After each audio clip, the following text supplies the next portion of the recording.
Ladies and gentlemen, welcome to PeakFlow Power Hour number 12, where we answer all your desiring questions about high ticket e commerce, business, entrepreneurship, everything that you'd love to know from us, the experts. Well, with that being said, hope you guys are having an amazing Friday.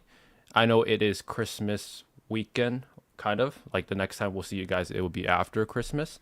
So let's wait for everyone to come in, and let me just share my screen so you guys can see this week's.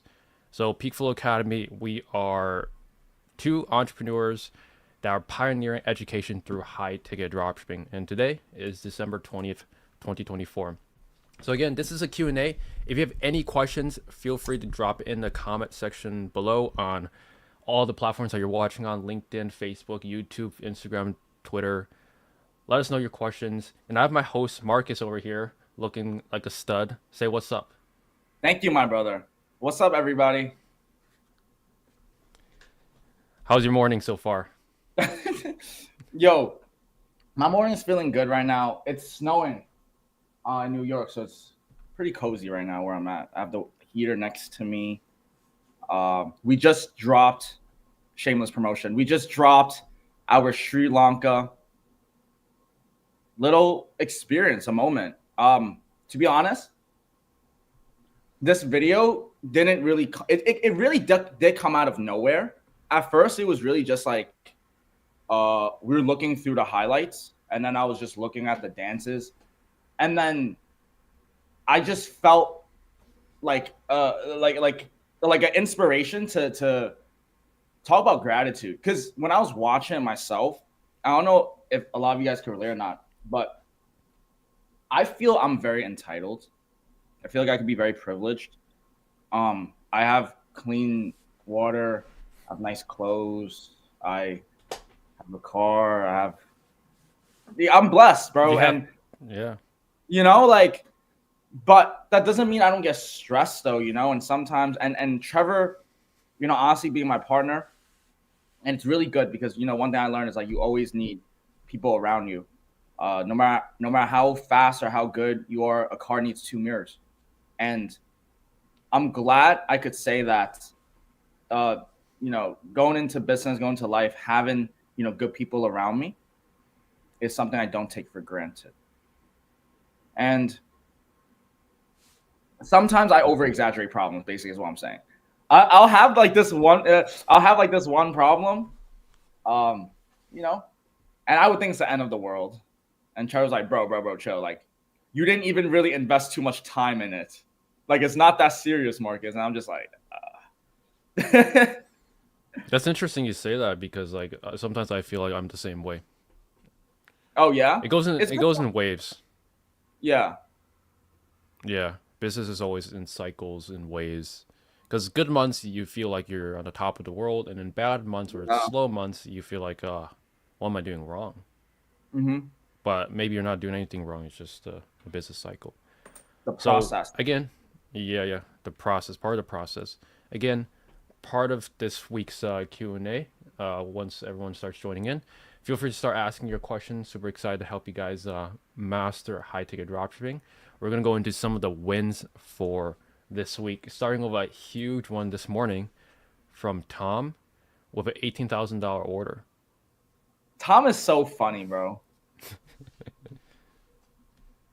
Are you gonna elaborate? Oh, okay. Well, let's just put it like this. With Tom, if you know, you know. But I will say this. Tom is someone you could actually role model after. And I'll say this because when I first met him, I remember actually meeting him like about a year ago. He's from out of the United States. I'm not going to say where, but he's outside the United States. He has an accent speaking. He came um, with, minimal capital. And he was just asking for a chance, really.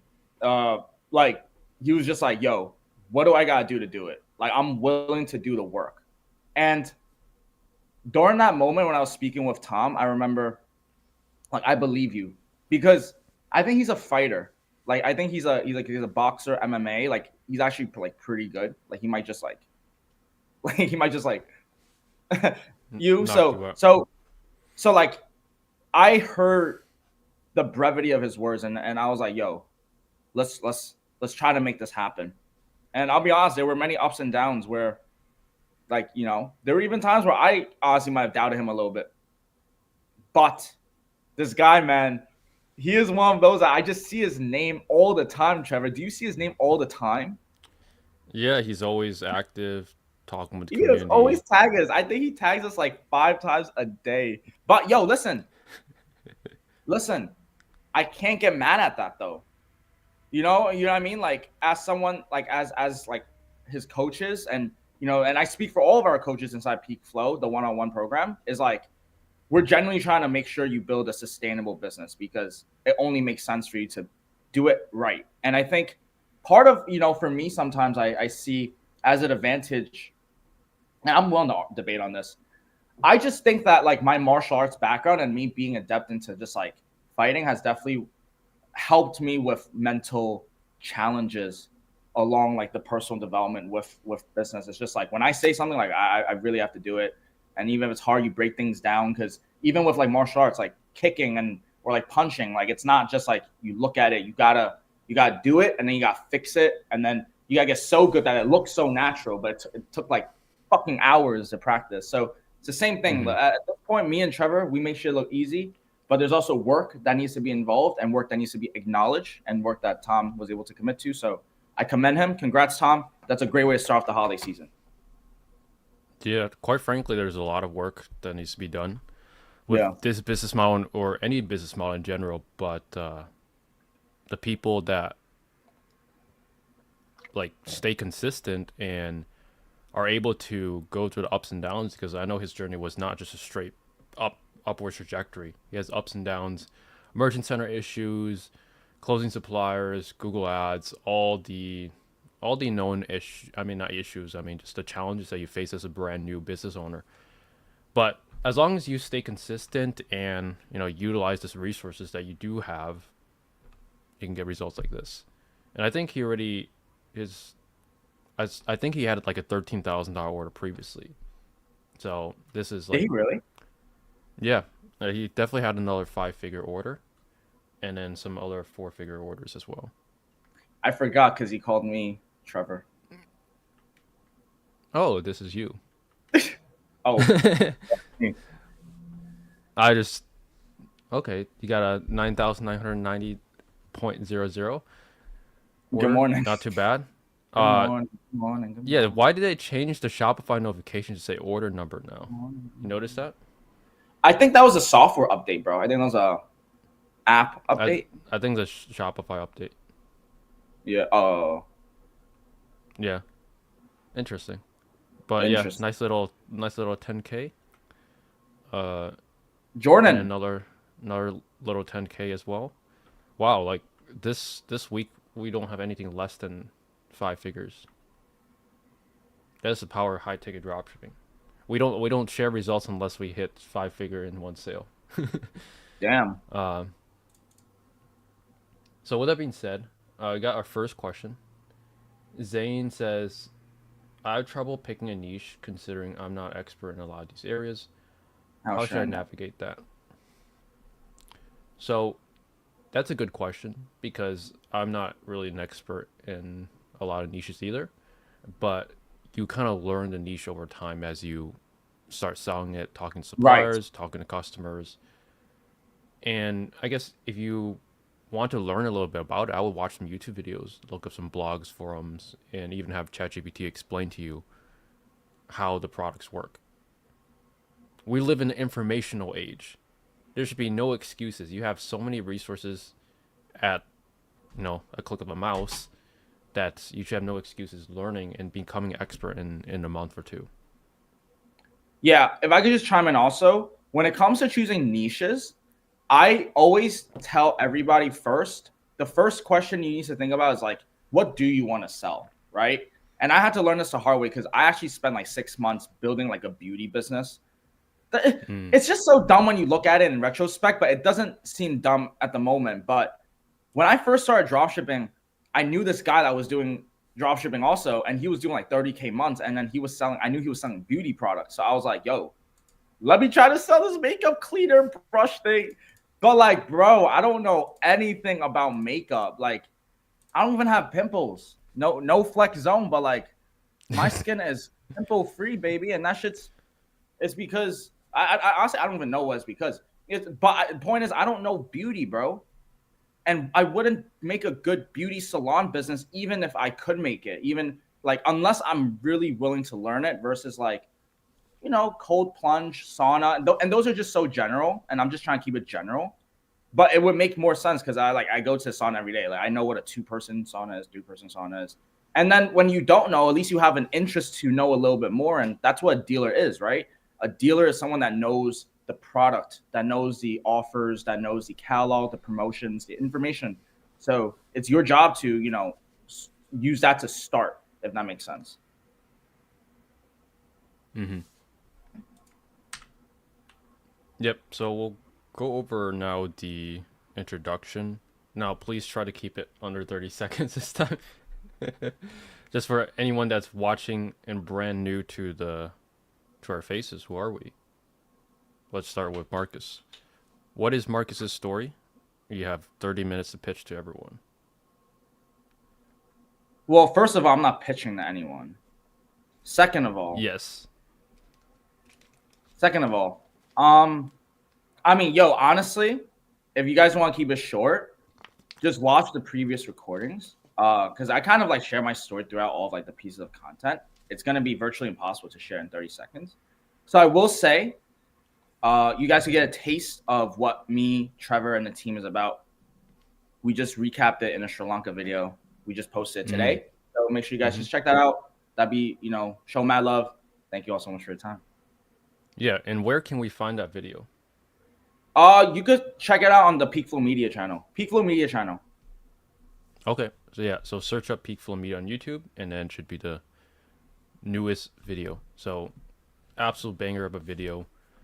Except I've yet to watch it, so I know it's gonna be a banger because just been busy this morning. I haven't got time to watch it. So definitely check it out if you guys haven't. So here's another question. Plasma Kif says, how much is the mentorship?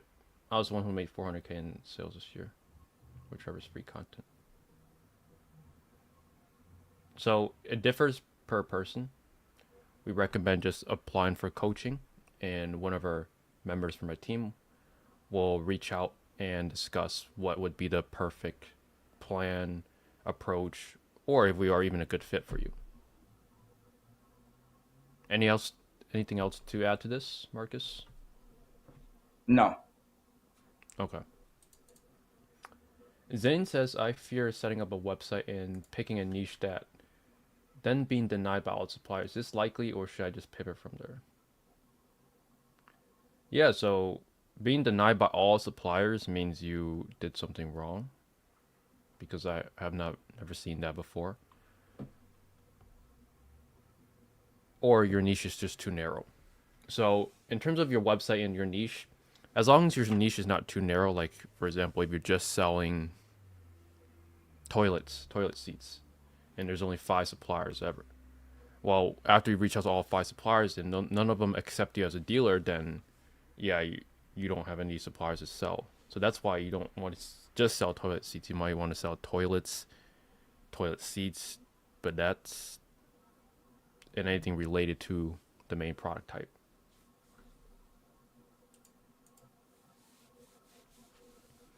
Plasma says, should I fear competitors sniping me on Google? So, I mean, this is an interesting question. I mean, it's all on Google. So, in terms of like sniping, what can you do? Like, you can either worry about it or you just get better than them. Because if you're on Google, they can use some softwares like SEMrush, like the Google Shopping Analyzer, and see like which listings you are ranking for. You're getting a lot of clicks, but like that's really not going to do anything. Because with eBay, there's a lot of that. I mean, eBay is just a marketplace. Everyone just puts in their listings. It costs nothing to list on eBay. On Google Shopping, you have to pay per click, and the people that are profitable will be the ones that keep running their ads, and the ones that are not running their business well, they're going to drop out eventually. So I wouldn't really be worried about it.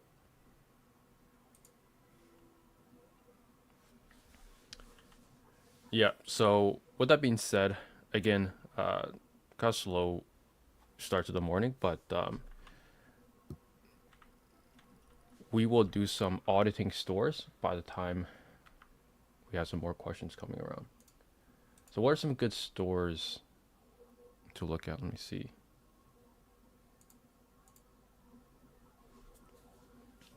So Plasma says, will changing to a different domain affect my ads and traffic to my website? So changing your domain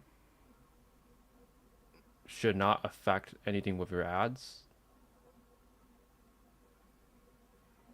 I mean, it actually might, because with Google search campaigns, you're targeting URL. So if you change your URL, then it's going to not work. With Google Shopping, it likely won't matter. You might have to reconnect a new domain, but it's not ideal.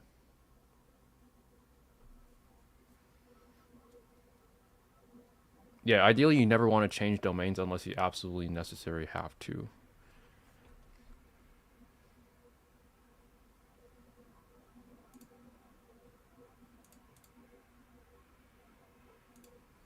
So let's look at some high ticket stores just to. What is some random product type? Let's just pull up random word generator, and then we're gonna find some cool niches to kind of go with. So let's do hardware.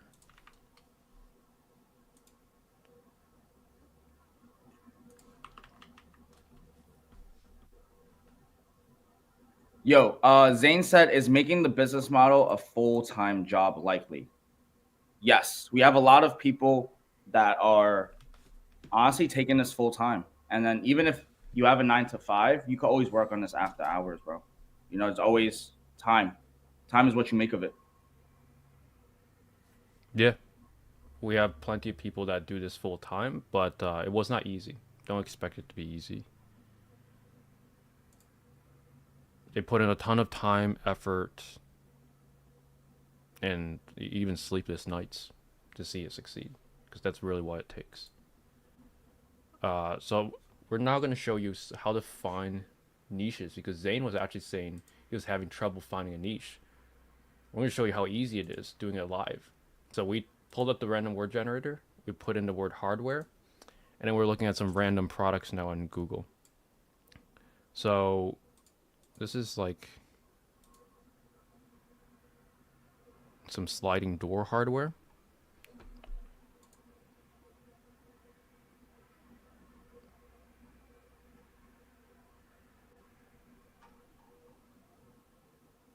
Commercial lighting.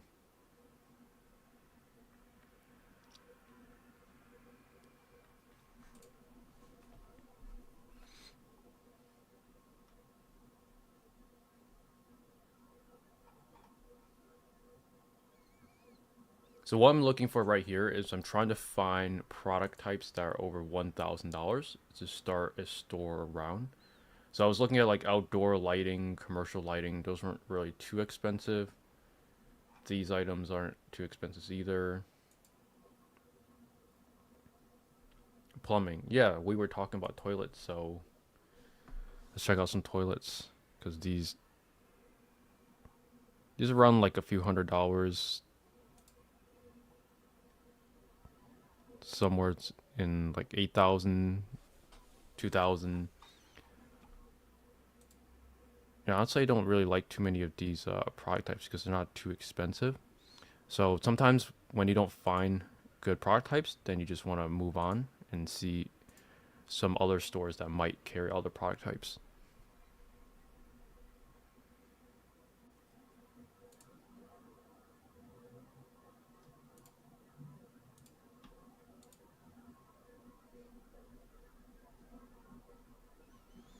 And this guy's sites takes forever to load. So we have qualitybath.com that sells like bathroom stuff, tubs, bath. Yeah, a lot of these stuff I've seen before. Doorknobs, cabinet knobs.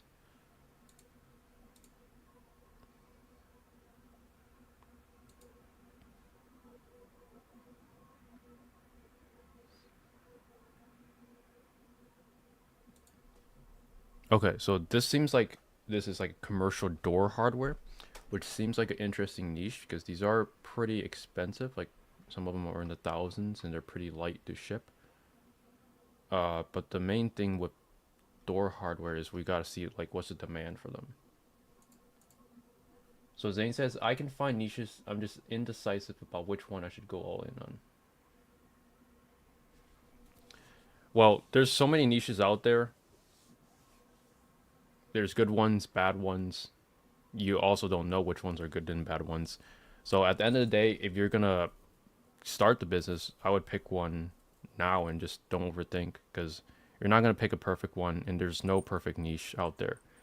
So in my opinion, you should just find a niche that is high ticket, where the price points are really above $1,000. Ideally, you want to aim for anything above 3,000, and you want a niche where there's a lot of suppliers, and then you want something that has over 20,000 monthly searches, and you want something that has low or lower competition. And in order to check competition, you just have to go to stores right here. Now, you want to type in the main product type that you're selling. So, for example, if I'm going to be selling bathroom vanities, we can go to stores right here, and then we can see how many stores are selling bathroom vanities. So the real competitors are the ones that are bathroom vanity or bathroom themed. So for example, Ariel Bath, Bath Vanity Plus, Bath for All, anything that really has bath, or when you read it, you know they are expert in bathroom vanities or the bathroom niche. Those are going to be your competitors. And ideally, you don't want to have more than 20, like competitors that are very specific to your niche. Things like Home Depot, Pottery Barn, Lowe's, Walmart, those aren't your competitors because they are huge retailers that sells like every single product under the moon. So those would be the four criteria that I would find and make sure that your product types or niche fits before you just jump right in. Otherwise, you're just going to waste a lot of time just thinking which is the best one, which at the end of the day, there is no best one. Martin says, "Hey guys, question. I landed a supplier, but the supplier is selling their own products direct to consumer. They only have few other retailers, but they have a strong D2C presence, selling heavy on Google." Yeah, that's I don't see a problem with that. Not a lot of suppliers, but some suppliers will sell directly to consumers. Even like Marcus's supplier that didn't sell direct to consumers, they started selling direct to consumers, like via quote forms or something like that. How is that experience for you, dealing with suppliers that sell their own products directly to consumers? Well, suppliers are all always just trying to make money, and it really just defines, what a supplier should be doing and what a dealer should be doing. So that's actually a great question, Trevor, which is that, you guys have to know what you're solving when you guys are doing this drop shipping model, which is we as the dealer need to be the centerpiece, knowing the catalog, knowing the in-stock availability, knowing the price promotions. We should be in charge of front-end market touch points. Now, when people start overstepping their places and boundaries aren't set properly, you're going to see clash internally. And so if the suppliers focus a lot on trying to do the front end, well, yeah, but then the logistics will end up fucking up. So it's a really give or take situation. So I'm lucky to be in the conversation. I'm lucky to be in the knowings of like what truly happens in the backend supplier. That's just because we just talk with so many suppliers in our experience. But to answer your question, listen, I always say this and I say this to everybody: as long as you give the customer a good experience, from A to Z, you're going to build a sustainable business model. That's what you need to do. It's about the customer. It's about the customer. Yeah, great explanation. Some suppliers are going to sell on Google, and you can either compete with them or you could not compete with them. At the end of the day, the supplier isn't really good at marketing, even if they're selling their own brand name. So a lot of the time, you could still beat them in Google Shopping. It's just like if they are doing a really good job on marketing their own products and your ads aren't that profitable, at that point, like you can either cut the ads or focus on another traffic source. Like maybe you could try search text campaigns, or you can try shopping the high funnel, because that way you're not competing with the brand directly. When you're showing up for the same brand as a brand themselves, likely they're gonna rank higher because they're selling their own product, so they don't have to bid as high. So in that case, if your ads aren't profitable, I would shift your spend mostly to the high campaign. That way your ads are not directly next to your competitor, aka the supplier. Yeah, Martin says Google Ads and retract, probably retargeting. Is there a way to compete, or should I avoid these types of brands? And what's the best way to compete? Yeah, kind of just answered that. You just have to. I'll answer one more time. Like you just have to out market them. Like you just have to do better marketing. And there's many ways. Make everything more presentable. Make the communication easier. You could out market your supplier, and then you could take. But yeah, the supplier's gonna try to sell their shit themselves as well. It's only expected.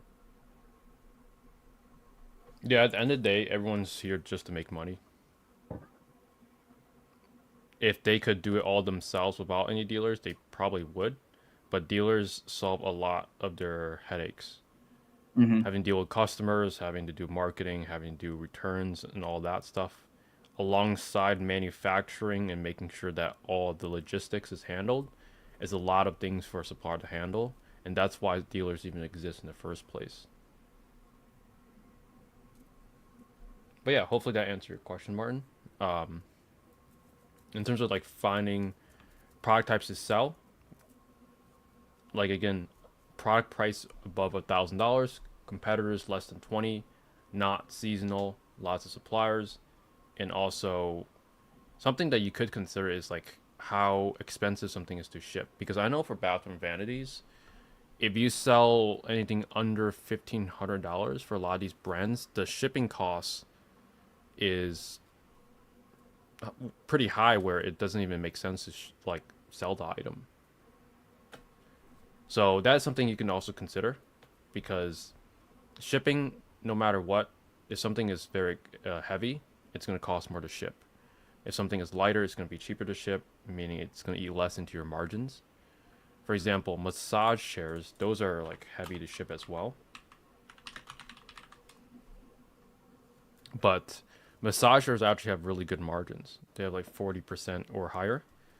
And the reason why they have good margins is they sell for such a high price. Like if you look at the more expensive ones, a $50,000 massage chair. Holy shit.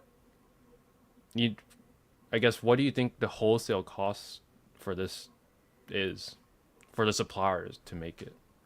Bro, 20% margins. I mean, like, that's what I would estimate. And then you give or take on everything. You probably, industry standard, you're doing like net margins, like, 12 to 15, right? So. Yeah, I guess like, how much do you think it costs the supplier to build this?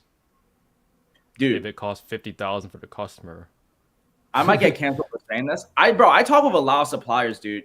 I know, and I also know people in China. Dude, I'm going to put some shit on. Nah, I'm not going to do it. You could find a lot of suppliers on Alibaba. Like, they be pretty much doing, like, building the product, kind of like white labeling, adding a little twist to it. But they get it for.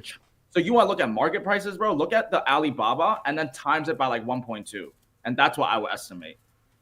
Yeah. So this thing probably costs less than. Don't say it. 5,000 to build. Nah, chill. If they're doing a 10x markup, they're god, bro. Like, No. It can't cost that much. What is costing this much? True.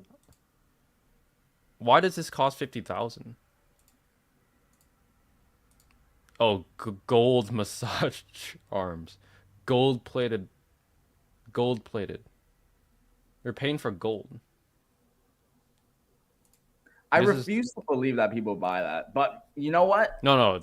Might. There's actually reviews on Google. 69 people.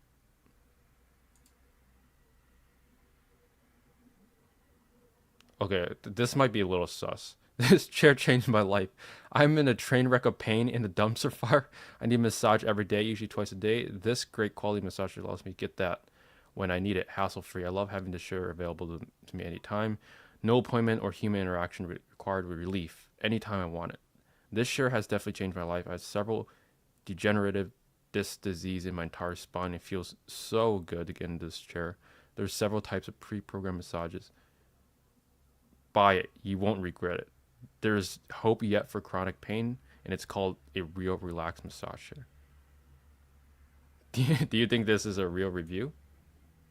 Um, you know what, man? Like you've been asking amazing questions, Trevor, and I'll say why it's amazing because only you can ask me questions that actually make me like doubles. I don't know, bro. I don't. How am I supposed to No. know? Yeah, This there's no right or wrong. It's just your opinion. no. Okay, if I were to assess it, right? Just because it's bad punctuation, I have to say yes, it's a human. Just based off of because it's not proper grammar, and most people don't have proper grammar, like me. Hmm. Yo, Martin wants us to strip his store live. He wants us to Oh yeah, drop in the chat. We'd be happy to do that. split it, baby. Let's open it. Yeah, this is. I guess the features of it is the key features is it's gold plated, gold cover, gold plated. Oh, you can even get your own name on it, Mrs. and Mrs. Williams. Oh, imagine putting Oh, PeakFlow.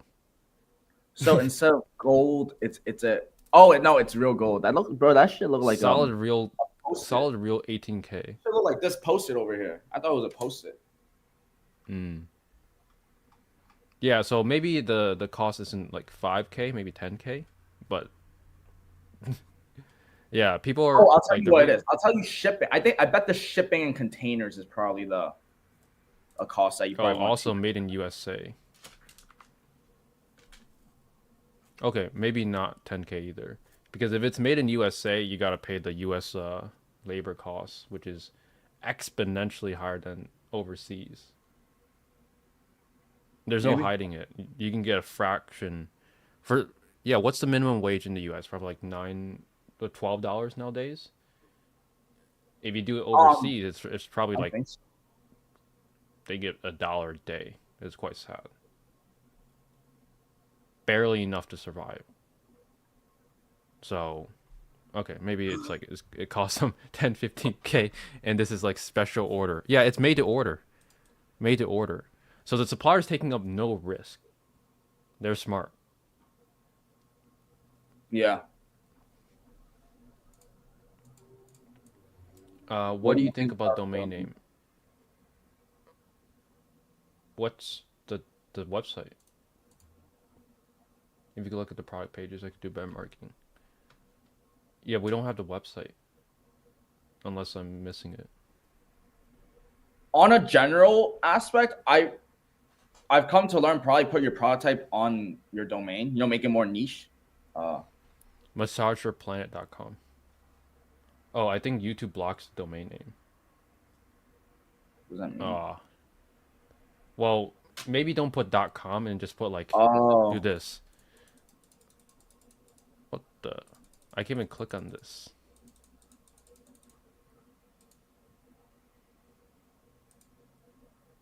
Maybe do. Oh, Garage okay. Saints. Okay, let's go. GarageSaints.com. Oh shoot! There we go. We got Martin's website pulled up. So first impressions: classical Empire theme, Anything that you see right off the bat? For me, it looks very standard practice, meaning good, like industry standard, like good, like just good, not great, but good. Okay, so I guess after the first impressions, the first thing I see is this email pop up. I see Garage Saints, and I immediately think garage products. But then I Oh, see health and fitness, fire and heat, oh, I didn't even see that. outdoor recreation, home improvement. What are you? Are you the Garage Saints, or are you just so you sell everything? And then this pop up doesn't make sense either. Like, what is this? Two people looking at a tablet. Stay in the know. Sign up for exclusive updates and offers. So okay, get ready because we're I'm about to shit on this store. You want raw, unfiltered advice with no edits? Here we go. So email marketing is terrible. Stay in the know. You want to promote your offer right here. What is your offer? Is it 5% off? Is it $100 off? You need your offer to be right here. This image, absolutely terrible. It has nothing to do with the site at all. And I get that because the site is so broad at this point, you can't make a good image. So I would consider just scrapping all these product types and focusing on garage products because that's what your store name is about. Why are you selling health and fitness? This is like the number one mistake I see with high ticket dropshippers. They start a store with the weirdest domain name. They sell everything under the sun and they expect to make sales. Guys, it's not, it's simple, but you have to put in more effort. So the email pop-up has to go. It's terrible. Uh, this right here, way too broad. I get if you want this store to just be a store just for testing product types, but in that case, that's fine. But I see save 5% on all orders. Why is that? Why is this offer not on the email pop-up? Why does it say VIP list? Yeah, you need your offer, and then it's good you have urgency right here. That's something good. Um, health and fitness. So I guess what are your best sellers, or if you have any sales? We have this extension right here that we can see. So it looks like you're selling maybe sheds. So the first impression, the product page is pretty terrible. Also, I know it's the default Empire theme, but the description, nobody's reading this. It's way too long. You need to make it more digestible. People are lazy. People can't read, or they can read but they don't want to. So you need to make the information digestible. Because this is just like a word splatted on the page. So I would use tabs. I would make the tabs full width, not just on the right side. And then get rid of this share this. Nobody's sharing this. If they want to share this page, they would just take the URL and just send it on that social media platform. So these buttons, I don't know why these theme developers like force you to use it, but like get rid of them.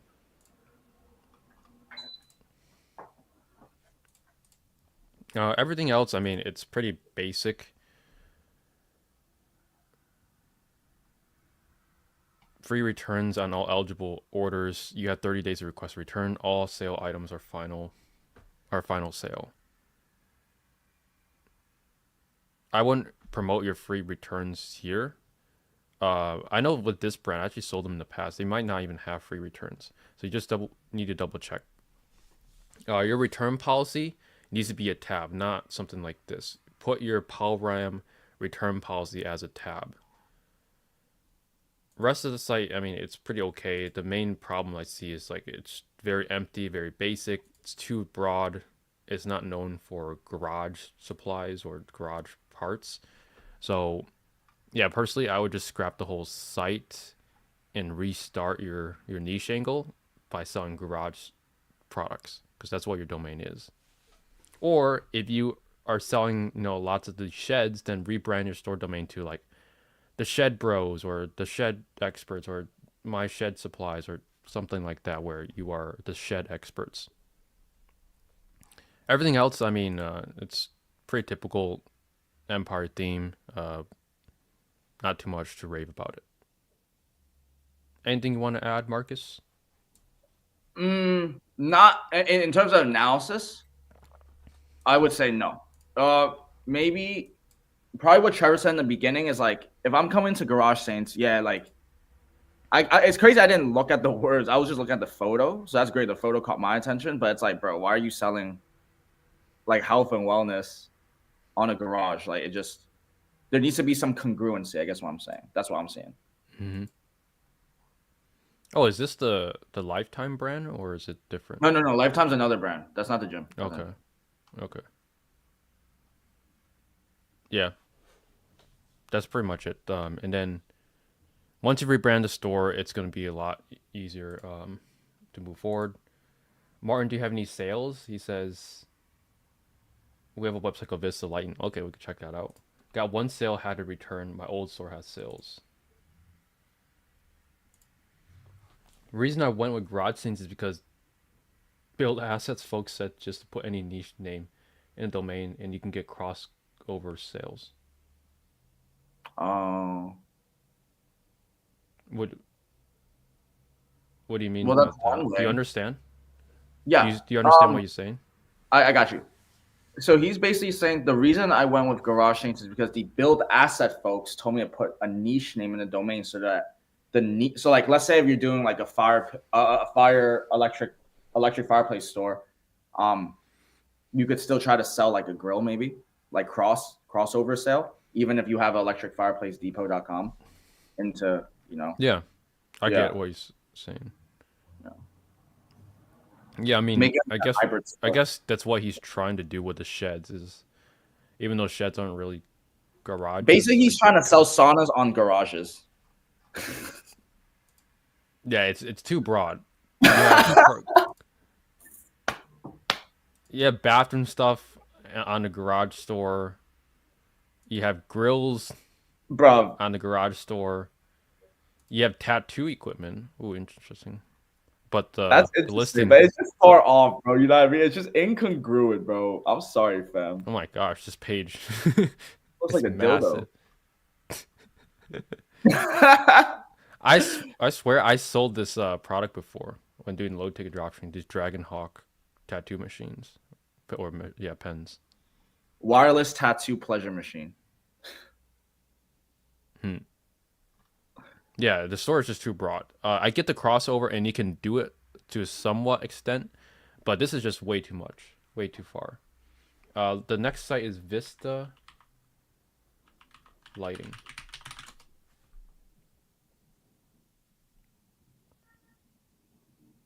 What the heck is this?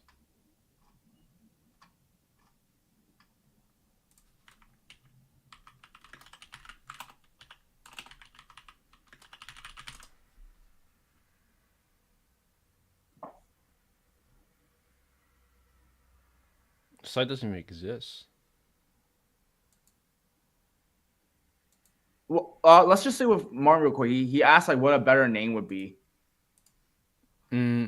I mean, what product types you want to focus on? If it's sheds, then something like, let's go to Namecheap.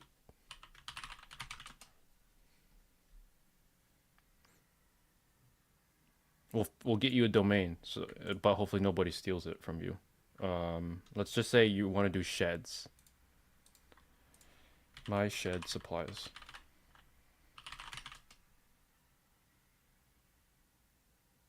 First try.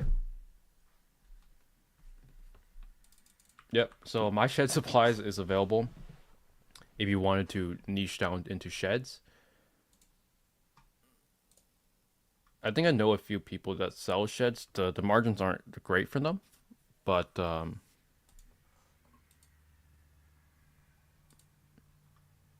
as long as you are niche down and you're specialized in one or just one niche or one product type, then you're able to compete with all the other people. Which USA supplier would you suggest the best, the reliable one? I feel like I've seen his comment before on YouTube, but the best USA supplier is going to depend on what product types you're selling. For example, if you're selling sheds, the brand is Keter Factor. So in order to close the supplier, just search that up, go to their website, and this is the supplier's website. And all you need to do is look for a phone number or a contact us page.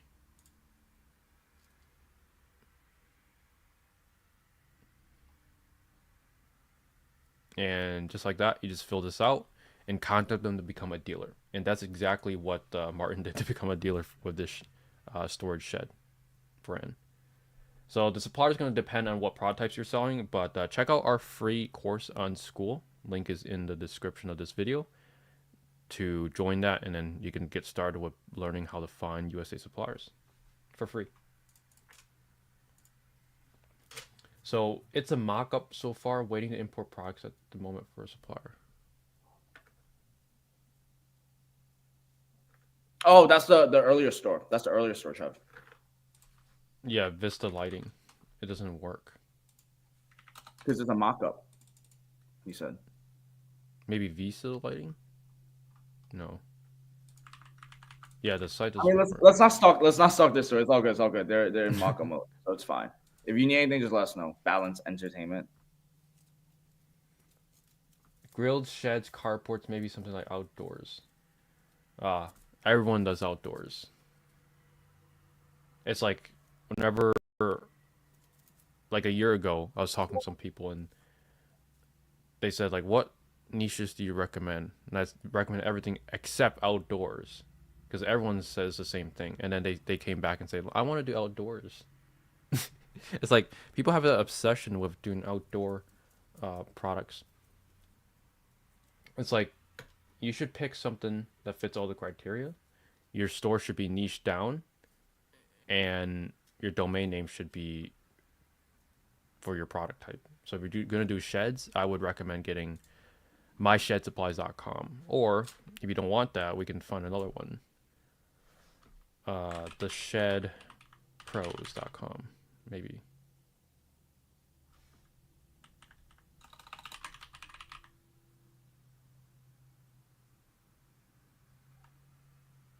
Oh, he got a grill brand that he just got approved with though.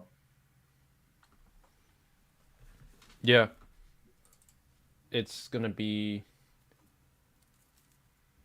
if you got a grill brand that you're approved for, you just have to figure out what product types and what niche you want to go in. You're just going into too many directions. You're going to health and fitness, like you're just building everything at once instead of just focusing on one thing at a time. Like home gym, you have one whole category on home gym and you have 4 products and they're all out of stock. And let's just say you want to do patio heaters. Well, you have one product and it's out of stock.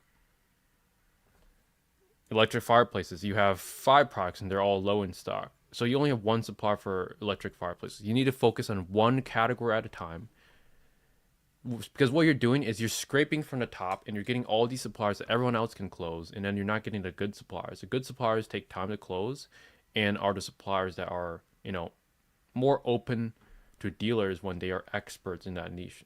For example, electricfireplacesdepot.com or something like that.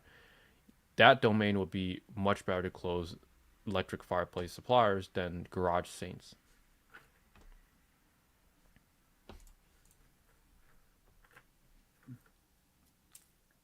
Should I just show y'all the brand? I mean, if you want, it's up to you.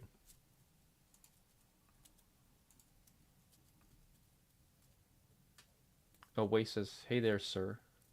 Hello, sir.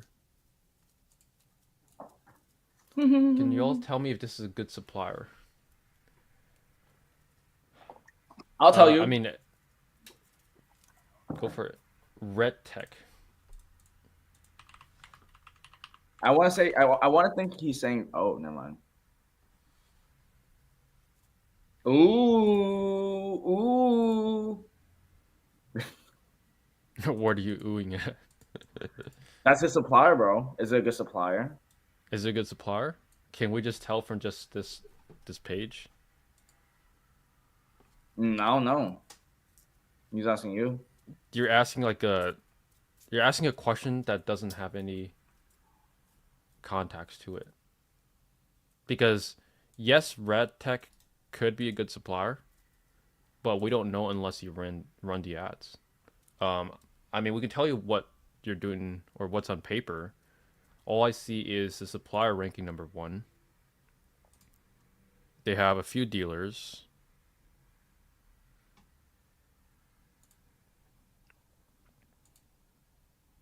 Not a lot of dealers, actually. So on paper, this looks good because there's not a lot of dealers. I don't know how much search volume there is, but assuming it's a decent amount, this looks good on paper. But I'm telling you, you can't get by. You're not going to get far running this page as an ad. Someone going on this looking to buy a RecTech barbecue, they would much rather just buy from the supplier directly. Look at their site. They're a barbecue themed store versus your store.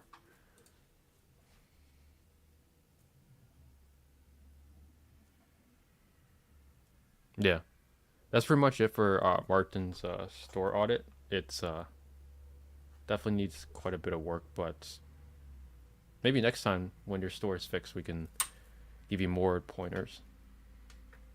Yeah, we'll do our best to help. If you ever need like kind of one-on-one odds like this, that's why you have coaches inside the one-on-one. So this is just so you get a little taste of it. Shit Ooh, is raw, man. VistaLighting.co. First of all, I do like the email pop-up much better. You actually have your offer. Say 10% off. That's good. Uh, the black theme, like it's good for us, like younger people, but for older people, this is a pain to look at. Okay, maybe not. Yeah, a lot of the site is all black, and most people that are on their phones or their computers, I know everyone loves dark mode, and I love dark mode too. But the people that are buying this, they're usually older people, and if they can't see what they're looking at, then they're gonna bounce. So I would recommend just doing a traditional white background instead of it being black themed. Milo says, "Brother, I think now it's time to start high tech ecom. I'm trying to register an LLC. Doesn't need to be something like niche specific, like amazing saunas. Just an example." No, it does not. Your LLC name could be Milo Wild Tales LLC, or it could be milostores.com. I mean, Milo Stores LLC. It could be anything you want. Doesn't have to be related to your niche or store. LLC doesn't really matter with store name. Mm-hmm.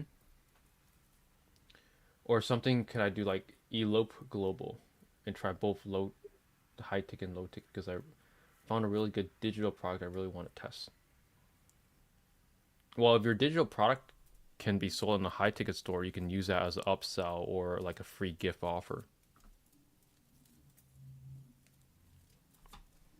But yeah, what are our thoughts on Vista lighting? I think it's at least better than Martin's store. Not trying to hate, but it could definitely be better. And again, I know he said this is a demo store so far. The main thing is just a weird product page layout. Like you have the image on the right. It's a little funky. I think this is like the Dawn theme. So I would recommend either getting a premium theme. It doesn't have to be Empire again. Like I know a lot of people using Empire. Other alternatives are going to be warehouse theme, enterprise theme, There's maybe the new one. Shoptimize. I think it's Woodstock. I think I want to say it's Oh called yeah, Woodstock. yeah. Let's Woodstock theme Shopify. Yeah, this is actually cheaper than Empire. Looks pretty decent. Has a nice fat search bar, which is good. I think this was the Yeah, one that so you. Oh. yeah, this is a good theme. For 270 instead of like 340 for Empire. So I would recommend getting a premium theme. That way, it has like the essentials. Like the search bar, you can see the search bar is like pretty hidden away on the default theme. And the search bar is very important because whenever you go on Amazon, do you ever find the product types that you're looking for from the drop downs? Most likely not. Or 99% of times, no. You I use the agree. search bar if you're looking for something. So, especially if your catalog is huge, people that can't find what they're looking for, or if the search bar is hard to use, then they're not going to find what they're looking for and they're going to bounce and not buy anything from their store. So, search bar, very important. Rest of the site, I think it's just a premium theme that's going to be missing. Everything else, I like the design. So Martin says, so would you guys keep a broader store for product testing and then create a niche store around the suppliers you acquire? I don't want to go into niche and get stuck and not be able to pivot. Yeah, that is a valid strategy. You can use your garage store as a way to test product types, because let's say you sell chandeliers on a garage store. It has nothing to do with garages, but if it sells well on the garage store, you can be fairly certain that it will crush on a chandelier only store. So yeah, you can use your store now for testing, and then you create a niche store later, or you could just pivot to a niche store now. No right or wrong answer, but I probably just prefer just to niche down or right now, because I'd rather just have one store that I just work on for years and years than having multiple stores. Just easier logistically. Martin says, because I have a couple brands, I want to fit on that one store, like Harvest Right, another store I acquire.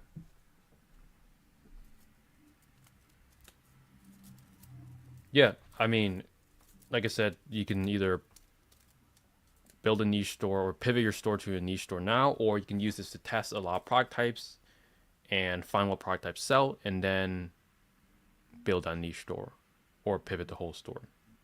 So either way, as long as you know what you're doing, you'll be fine. But I would recommend just pivoting now. But that's just my personal take on it. Maybe find some unique product types, like maybe not these $50,000 massage chairs, but find some unique product types that you can test. And if the unique product types do well in a garage store, then I would build a store immediately on that product type.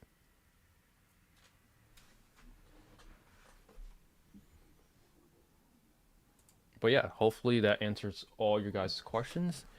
Any other questions, feel free to ask in the chat. If not, got a few minutes left. Anything else to add? I know you want to buy that $50,000 massage shirt one day and just get it gold plated, Marcus Lamb on there.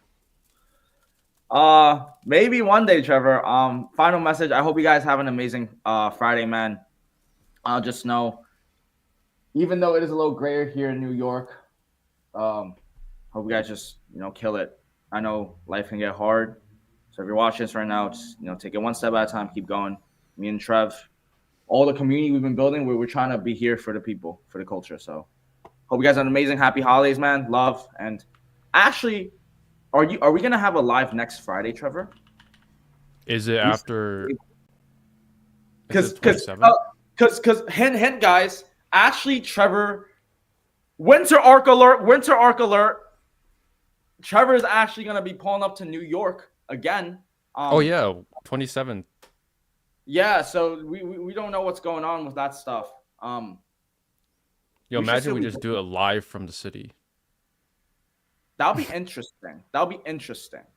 Just us walking the streets, and then we have our.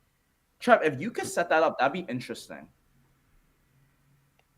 Oh, you know what we need? We need Starlink. That's how it would be possible. Or a hotspot. Or a hotspot. That's funny, bro. Let's help Martin and Milo first with the last question. Milo says, you guys feel fulfilled in life? That's a deep question. I don't think so. Not yet. Personally, for me. What about you? That's a great answer. I think for me, a part of me feels fulfilled, and another part of me also has relentless hunger. So it's a blessing and a curse. You always try to go after more, and you should be hit your fullest potential. So, fulfill. It's a very dual answer, but it's a little bit of both, to be honest. A little bit of both for me. Mm-hmm. The last question about competition: how do you guys sidestep competition? Do you want to avoid brands with too many retailers? The best way to avoid competition or sidestep it is to build a store that's niched down where you're very specific in the product type that you're selling. That is the number one best way.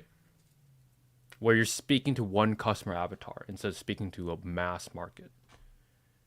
I'm not sure if you guys seen a video. I don't remember who. Maybe it was from like Grant Cardone or someone like that.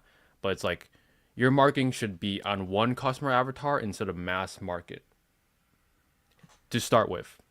So once you dialed in your dialed in audience through marketing, then you do mass market, and that's applies the same way with high ticket dropshipping. I appreciate it a lot, you guys. Have great break and have greater Thank sales. you. Good Appreciate luck it. to y'all. Thank you guys.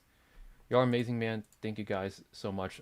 We thank you guys for chiming in and just hanging out with us on this kind of cold and wintry Friday. So thank you for listening to us yap, and until hopefully next week.